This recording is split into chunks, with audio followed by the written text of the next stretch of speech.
Hello student. तो आज हम लोग देखने वाले हैं कौन सा सब्जेक्ट, सामाजिक विज्ञान। ठीक ना। सामाजिक विज्ञान का आपका टेस्ट होगा किसके तहत। तो अब हमारा जो सीरीज चल रहा है अखंड, ठीक ना। अखंड अखंड अखंड सीरीज जो है अंतिम प्रहार है टेंथ के बच्चों के लिए, ठीक ना। टेंथ के बच्चों के लिए अंतिम प्रहार, उसके तहत आपका टेस्ट नंबर शायद ही चौथा है, ठीक ना। टेस्ट नंबर चौथा है सोशल साइंस का, ठीक है। टेस्ट नंबर कितना है? टेस्ट नंबर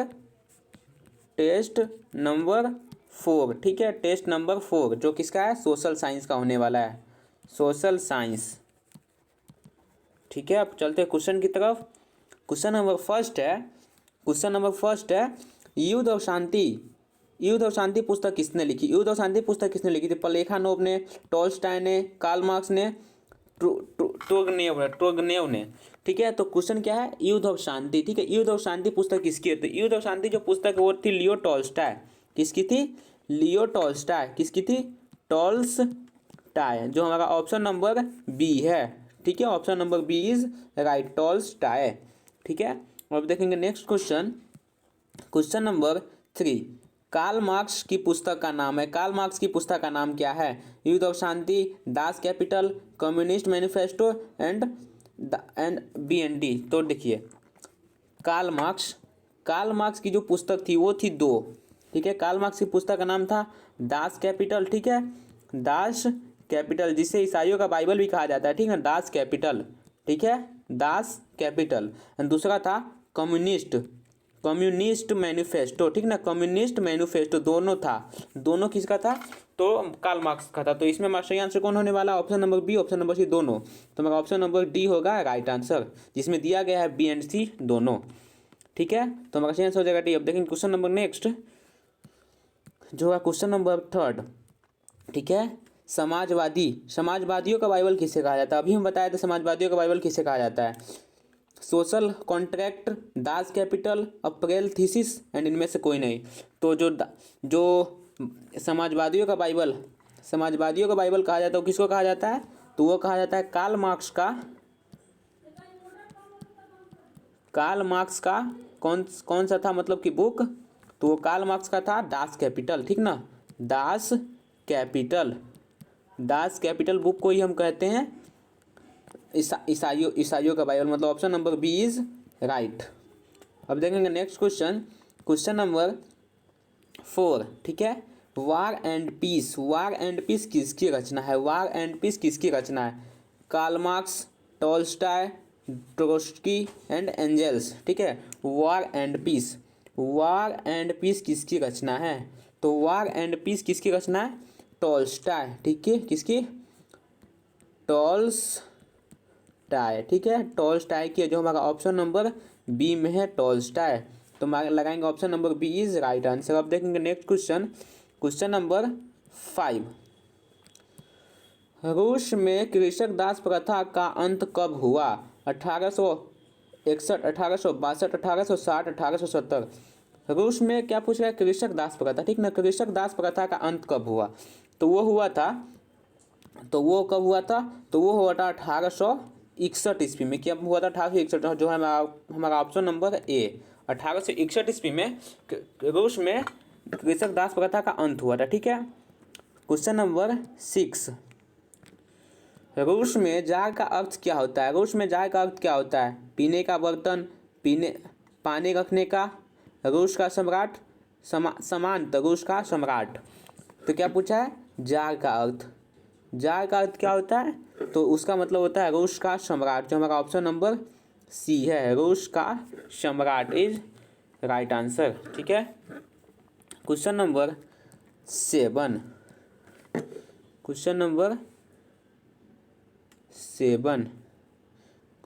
का छूट करना पड़ेगा।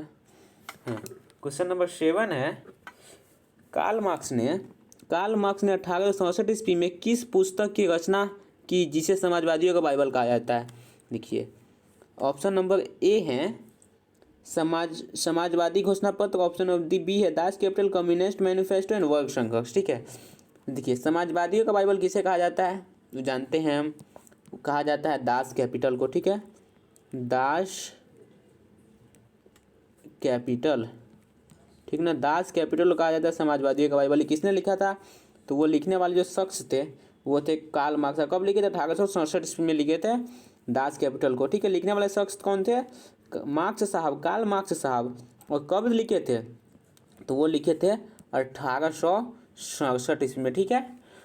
ठीक है, अब चलेंगे नेक्स्ट क्वेश्चन, क्वेश्चन नंबर 8 की ओर। क्वेश्चन नंबर 8, ब्रेस्ट लिटोवर्क की संधि किन देशों के बीच में हुई थी? ब्रेस्ट लिटोवर्क की संधि किसके बीच में हुआ था? रूस और इंग्लैंड, रूस और फ्रांस, फ्रांस और इटली, रूस, अरे यार फिर से हम क्वेश्चन पढ़ते हैं। ब्रेस्ट लिटोवर्क की संधि किन देशों के बीच हुई थी? रूस और इंग्लैंड के बीच, रूस और फ्रांस के बीच, रूस और इटली के बीच एंड रूस और जर्मनी के बीच। तो ब्रेटोलोस की जो संधि हुई थी वो किसके बीच में हुई थी? तो वो हुई थी रूस और जर्मनी के बीच में। किसके बीच में? रूस और जर्मनी के बीच में, ठीक है। तो मेरा ऑप्शन नंबर डी हो जाएगा राइट आंसर। अब देखेंगे क्वेश्चन नंबर 9, भारत में किस प्रकार की शासन प्रणाली है? भारत में किस प्रकार की शासन प्रणाली है? संघीय और अध्यक्षीय, संघीय और संसदीय, एकात्मक और अध्यक्षीय, एकात्मक और संघीय। तो भारत में जो शासन व्यवस्था है, भारत में जो शासन प्रणाली है वो कैसी है? तो वो है संघीय तो है ही, संघीय तो है ही, साथ ही साथ कैसी है? तो साथ ही साथ संसदीय भी है, ठीक है, संसदीय भी है, ठीक है, साथ ही साथ संसदीय भी, जो हमारा ऑप्शन नंबर ए है, ठीक है। जो ऑप्शन नंबर ए नहीं, ऑप्शन नंबर बी है ना, ऑप्शन नंबर बी है, ठीक है। अब देखेंगे next question, question number 10, Bharat में पहला नगर निगम, भारत में पहला नगर निगम कहाँ बनाया गया? पटना में, मद्रास में, नागपुर में, बॉम्बे में। तो क्या पूछा है? भारत का पहला नगर निगम, ठीक ना, पहला नगर निगम कहाँ बनाया गया था? तो वो बनाया गया था मद्रास में, ठीक है। कहाँ बनाया गया था? मद्रास में, जो हमारा होने वाला है option number B, Madras is right answer. अब देखेंगे नेक्स्ट क्वेश्चन, क्वेश्चन नंबर 11, ठीक है। 11 में है, भारत में मतदाता होने की न्यूनतम आयु क्या है? मतदाता होने की न्यूनतम आयु क्या है? ऑप्शन ए है 16 वर्ष, 17 वर्ष, 18 वर्ष, 21 वर्ष। तो मतदाता होने के लिए कितना वर्ष चाहिए? तो मतदाता होने के लिए बस अब चाहिए 18 ईयर, 18 ईयर्स ओल्ड, ठीक ना, 18 ईयर ओल्ड। बस 18 साल हो गया आपका तो आप वोट देने के लिए तैयार हो जाइएगा, ठीक है, 18 वर्ष। तो हमारा ऑप्शन नंबर सी हो जाएगा सही, ठीक है। अब देखेंगे next question, question number 12, Bharat में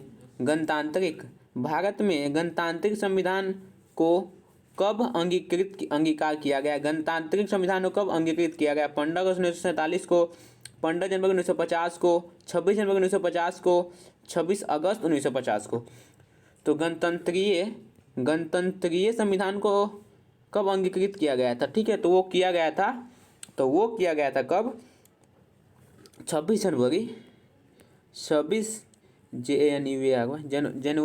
जनवरी 1950, ठीक ना, 1950 को किया गया था। इसी दिन को हम गणतंत्र दिवस के रूप में भी सेलिब्रेट करते हैं। किसको? 26 जनवरी को, ठीक ना, गणतंत्र दिवस के रूप में सेलिब्रेट करते हैं हम लोग।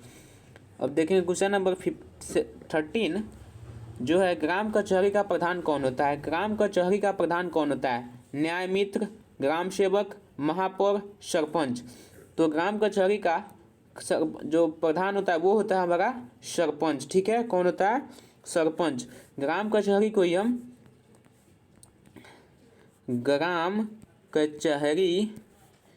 क्या बोलते हैं? तो गांव का, अरे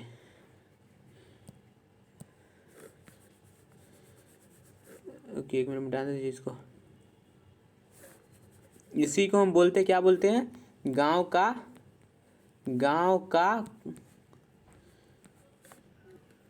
कोर्ट बोलते हैं, गांव का कोर्ट, ठीक ना, गांव का कोर्ट। हम ग्राम कचहरी को गांव का हम कोर्ट बोलते हैं, ठीक है। अब देखेंगे नेक्स्ट क्वेश्चन, क्वेश्चन नंबर 14, वर्तमान में भारत में कितने केंद्र शासित प्रदेश है? वर्तमान में पूछ लिया, ठीक है। वर्तमान में कितने केंद्र शासित प्रदेश है? तो ऑप्शन ए है 7, 9, 18, 10, ठीक है। तो वर्तमान में कितने हैं? वर्तमान में 8 क्या है? केंद्र शासित प्रदेश है, ठीक है।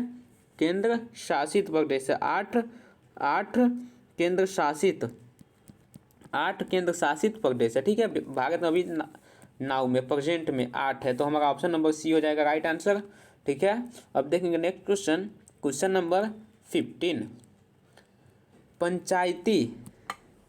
पंचायती राज संस्थाओं को संवैधानिक दर्जा किस संविधान संशोधन से प्राप्त हुआ है? 72वां, 73वां, 74वां, 75वां, ठीक ना। पंचायती राज व्यवस्था को, पंचायती राज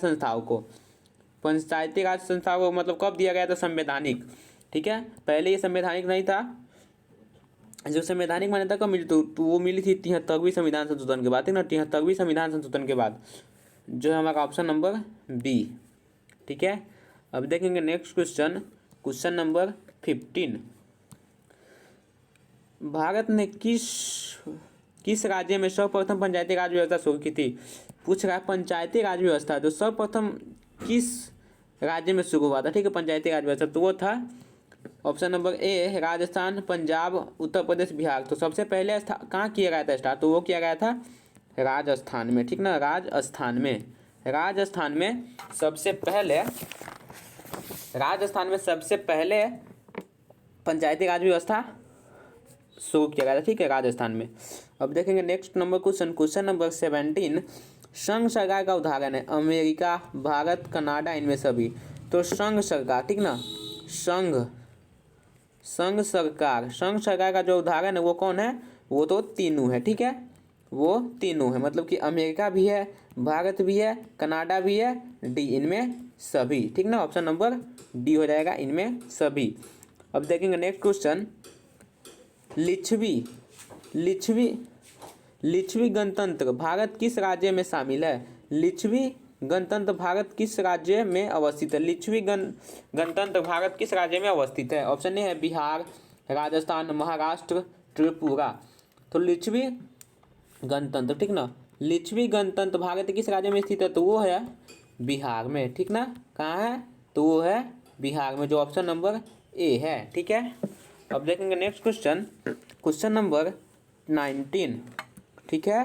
किस राज्य में, जब भारत के किस राज्य में प्रति व्यक्ति आय सबसे ज़्यादा है? प्रति व्यक्ति आय सबसे ज़्यादा है बिहार, पंजाब, हरियाणा, गोवा।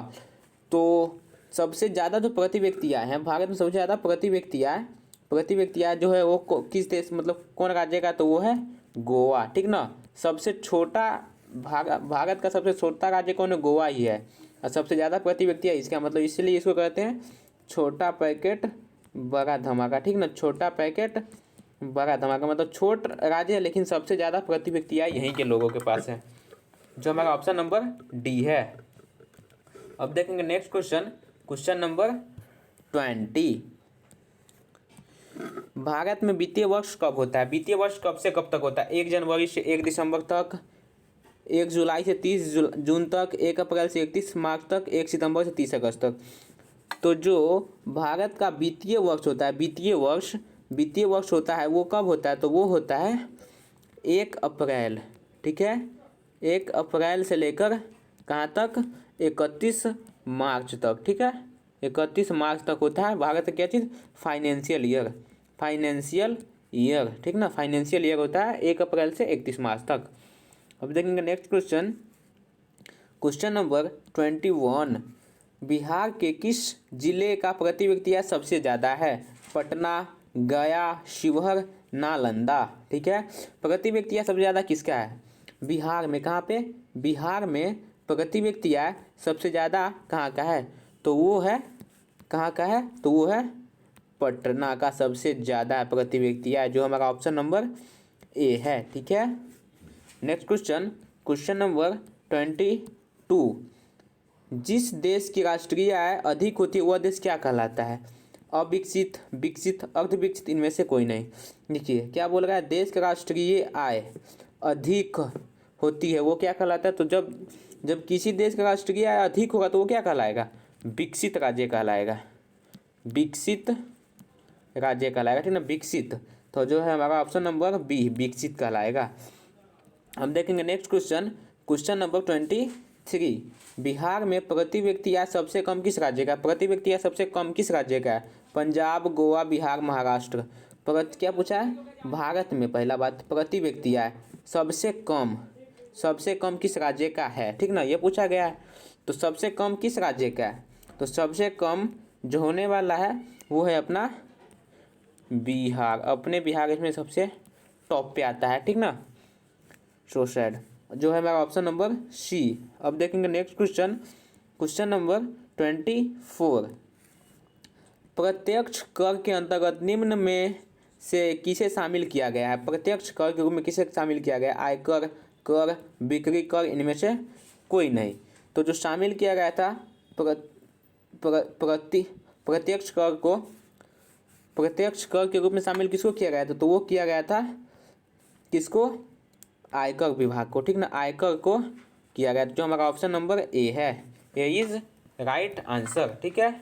अब देखेंगे नेक्स्ट क्वेश्चन, क्वेश्चन नंबर 25, निम्न में कौन रोपण फसल नहीं है? रोपण फसल नहीं है, रबर, गन्ना, धान, चाय, ठीक है।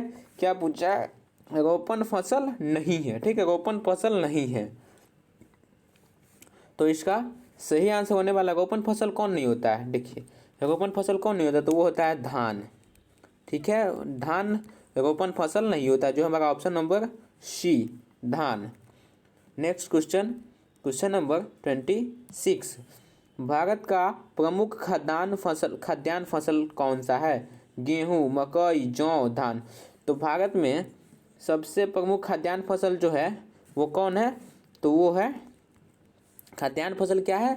धान सबसे ज़्यादा खाते हैं। धान को हम चावल के फॉर्म में भी खाते हैं, आटा के फॉर्म में भी खाते हैं। तो हमारा सही आंसर होने वाला ऑप्शन नंबर डी जो है धान। नेक्स्ट क्वेश्चन, क्वेश्चन नंबर 27, चावल है खरीफ फसल, रबी फसल, जायद फसल, इनमें से कोई नहीं। तो चावल क्या है? चावल कौन सा फसल है? तो चावल है खरीफ फसल के अंदर आता है। किसके अंदर आता है? खरीफ फसल, ठीक ना, खरीफ फसल का अंदर आता है, जो है ऑप्शन नंबर हमारा ए खरीफ, ठीक है। अब देखेंगे नेक्स्ट क्वेश्चन, क्वेश्चन नंबर 28, दास किस पौष्टिक अंश का स्रोत है? दास नहीं, दाल किस पौष्टिक अंश का स्रोत है? कार्बोहाइड्रेट, प्रोटीन, विटामिन डी, वसा। तो जो दाल है, ठीक ना, दाल में ज़्यादा क्या चीज़ पाया जाता है? तो दाल में क्या पाया जाता है? दाल में पाया जाता है प्रोटीन, ठीक ना, क्या पाया जाता है? प्रोटीन, जो है option number B, option number B है प्रोटीन। अब देखेंगे next question, question number 29, question number 29 में क्या है? रबी की फसल किन महीनों में बोई जाती है? रबी की फसल, ठीक है, रबी की फसल किन महीनों में बोई जाती है? मार्च अप्रैल, जून जुलाई, अक्टूबर नवंबर, जनवरी फरवरी। तो किसकी फसल है? रबी फसल। रबी की फसल किन महीनों में बोई जाती है? ठीक है, रबी की फसल किन महीनों में बोई जाती है? तो रबी की फसल जो बोई जाती है वो बोई जाती है अक्टूबर से लेके नवंबर के बीच में, मतलब कि जब ठंडी स्टार्ट हो गई होती है तब इसको बोया जाता है। जिसमें बोया जाता है क्या चीज़? धान नहीं बोया, क्या बोया जाता है इसमें? गेहूँ, ठीक ना, गेहूँ, ठीक ना। रबी फसल के अंदर कौन आता है? रबी फसल के अंदर आता है गेहूँ, ठीक है। अब देखेंगे नेक्स्ट क्वेश्चन, क्वेश्चन नंबर 30, जो इस सेशन का हमारा लास्ट क्वेश्चन होने वाला है। निम्नलिखित में कौन व्यापारिक फसल है? निम्नलिखित में कौन व्यापारिक फसल है? गन्ना, जूट, तंबाकू, गेहूँ, ठीक ना। तो जो हमारा होने वाला व्यापारिक फसल, ठीक ना, मतलब जो व्यापार के उद्देश्य से उस फसल का मतलब कार्य किया जाता है, तो वो कौन सा फसल होने वाला है? तो वो फसल है गेहूँ, ठीक ना, गेहूँ, ठीक है, गेहूँ, जो हमारा ऑप्शन नंबर डी है, ऑप्शन नंबर डी है गेहूँ, ठीक है, ऑप्शन नंबर डी है गेहूँ।